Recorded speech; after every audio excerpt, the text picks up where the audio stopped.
देवराज्य सेव्यमान पावनाग्रिपङ्कजं व्यालयज्ञसूत्रमिन्दुशेखरं कृपाकरं नारदादियोगिवृन्दवन्दितं दिगम्बरं काशिकापुराधिनाथकालभैरवं भजे।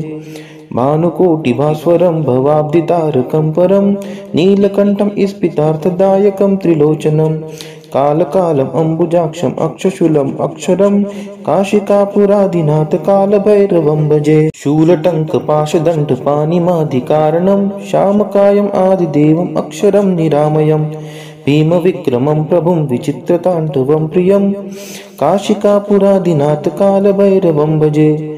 भुक्तिमुक्तिदायकं प्रशस्तचारुविग्रहं भक्तवत्सलं स्थितं समस्तलोकविग्रहं विनिक्वनं मनोज्ञहेम किङ्किणीलसत्कटिं काशिकापुराधिनाथ कालभैरवं भजे। धर्मसेतुपालकं त्वधर्ममार्गनाशकं कर्मपाशमोचकं सुशर्मदायकं विभुं स्वर्णवर्णशेषपाशशोभिताङ्गमण्डलं काशिकापुराधिनाथ कालभैरवं भजे। रत्नपादुकाप्रभाभिरामपादयुग्मकं नित्यम् अद्वितीयम् इष्टदैवतं निरञ्जनं मृत्युदर्पनाशनं कराळदंष्ट्रमोक्षणं काशिकापुराधिनाथ कालभैरवं भजे। अट्टहासभिन्नपद्मजाङ्गकोशसन्ततिं दृष्टिपातनष्टपापजालमुग्रशासनम् अष्टसिद्धिदायकं कपालमलिकलन्धरं काशिकापुराधिनाथ कालभैरवं भजे।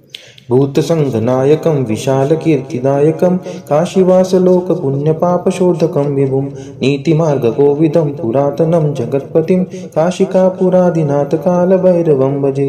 कालभैरवाष्टकं पठन्ति ये मनोहरं ज्ञानमुक्तिसाधनं विचित्रपुण्यवर्धनं शोकमोहदैन्यलोभकोपतापनाशनं ते प्रयान्ति कालभैरवाङ्घ्रिसन्निधिं ध्रुवम्। इति श्रीशङ्कराचार्यविरचितं कालभैरवाष्टकं सम्पूर्णम्।